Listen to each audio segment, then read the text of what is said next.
You have any questions, any queries, पूछने से पहले एक बार दोबारा से देख लेना, एंड फिर भी अगर नहीं सॉल्व होता है तो कमेंट्स में ड्रॉप करो, I will be more than happy to answer them. Done? चलो गाइस, बहुत बढ़िया, आज का दिन काफी प्रोडक्टिव, काफी शॉर्ट बट प्रोडक्टिव। या so keep these things in mind guys, हमेशा ध्यान में रखो।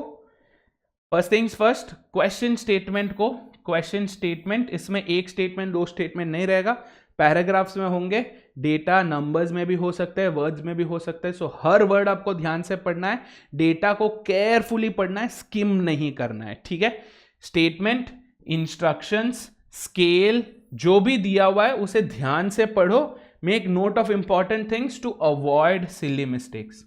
या 99% ऑफ द टाइम जो टेक्स्ट वाले क्वेश्चंस आते हैं, राइट, जो डेटा इंटरप्रिटेशन के क्वेश्चंस आते हैं वर्ड प्रॉब्लम के फॉर्म में, majority problem is because of the silly mistakes we make of two things. या तो क्वेश्चन हमने ढंग से नहीं पढ़ा, इंफॉर्मेशन या जो भी क्वेश्चन है वो ढंग से नहीं पढ़ा, या फिर हमने कैलकुलेशन में मिस्टेक कर दी। तो दोनों में आपको सावधान रहना है, सतर्क रहना है, ठीक है। चलो नेक्स्ट, राइट डाउन, ये आदत डाल लो अगर नहीं है।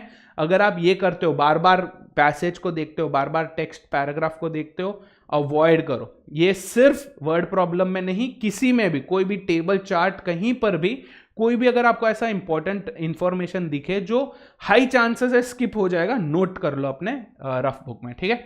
सो इंपॉर्टेंट रेलेवेंट वैल्यूज है, फॉर्मूला है, या कोई भी अदर इंफॉर्मेशन है जो आपको लगता है जरूरी है, नोट करो।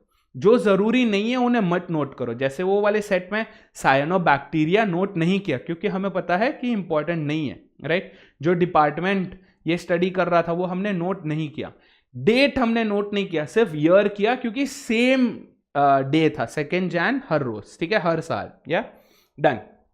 Next, read the questions and options. आपने अगर देखा होगा हमने क्या किया, पहले we went through the passage, फिर हमने क्वेश्चंस देखे, 5 क्वेश्चन जो पूछे थे वो देखा, उसके बाद हम वापस पैसेज की तरफ आए। क्यों?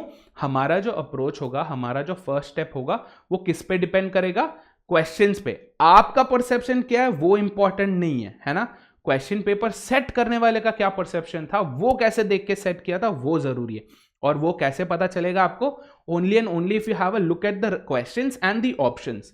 5 क्वेश्चन थे, 2 MCQ थे, ये भी हमने देखा। उससे क्या डिसाइड होगा, क्या ये सेट करना है या नहीं करना है ना। क्योंकि आपको पता है कि कैट जैसे टेस्ट में आपको सारे क्वेश्चंस करके आने की जरूरत नहीं है, you will be skipping some questions, और कई क्वेश्चंस जानबूझ के ऐसे देते हैं जो हमें स्किप करने ही होते हैं, है ना। सॉरी। तो ये आपको कैसे पता चलेगा? Only and only if you look at the questions and the options after reading the passage bit. Okay, next, इसमें मैं कहता हूं ईस्टर एग्स। कई बार क्या होता है, कई छोटी छोटी इंफॉर्मेशन जो जरूरी होता है सॉल्व करने के लिए, वो हमें क्वेश्चंस में मिलते हैं, पैसेज में नहीं मिलता, टेक्स्ट में नहीं मिलता, चार्ट्स में नहीं मिलता, बट क्वेश्चंस में दे सकते हैं। तो प्लीज बी सेफ, ठीक है। Last thing, to improve word problems etcetera, DPP solve करो। Yes, do not forget to deal with the DPPs. या डीपीपीस को डेफिनेटली सॉल्व करो। Make sure you maintain this habit of watching the lecture, solving the DPP. If you have any questions, queries, feel free and ask them. ठीक है?